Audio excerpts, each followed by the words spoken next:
வீடு பூரா சாமி படத்தை வச்சுக்கிட்டு இருக்கிறது ஆன்மீகம் அல்ல. கழுத்தில் ஜெபமாலையை மாட்டிக்கிட்டு கண்ட கயிறை மாட்டிக்கிட்டு இருக்கிறதுலாம் ஆன்மீகம் அல்ல. ஆண்டவருக்குள்ளே வார்த்தையின்படியாக வாழ முயற்சிப்பது, நான் வாசிக்கிற வார்த்தையை என் வாழ்வாக மாற்றுவது, என் வீட்டில் இருக்கிற அந்த துன்ப துயரத்தோடு கடவுளை நான் மகிமைப்படுத்துவது, இதுதான் மறுபடி கடவுளால் பிறந்தவர்களுடைய அடையாளமாக இருக்கிறது. Praise the Lord. இன்றைக்கி நிறைய பெற்றோர்கள் பிள்ளைகள் தாறுமாறாக போயிடுறாங்க. இந்த தலைமுறையே ரொம்ப மோசம் சாமி அப்படின்னு சொல்கிறாங்க. தலைமுறை மோசமல்ல, நாம் மோசமாக இருக்கிறோம். எத்தனை குடும்பங்களில் பிள்ளைகளுக்கு ஒரு கடினமான பாடத்தை சொல்லி கொடுக்குறீங்க. வீடுகளிலே பிள்ளைகளுக்கு வேலை செய்ய கற்றுக் கொடுங்க. ஆண்டவர் தான் முதல்லன்னு சொல்லி கொடுங்க.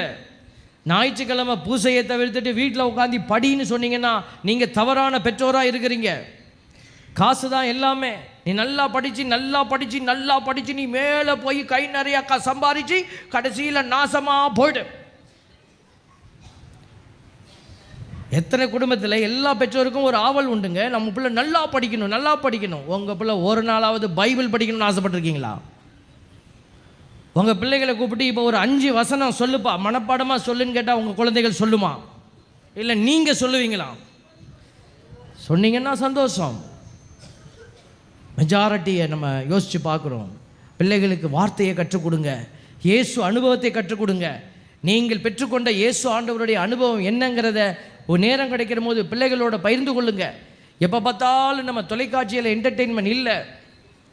உங்களுடைய வாழ்க்கை அனுபவத்தை பிள்ளைகளோடு பகிர்ந்து கொள்ளணும். நான் இப்படி போன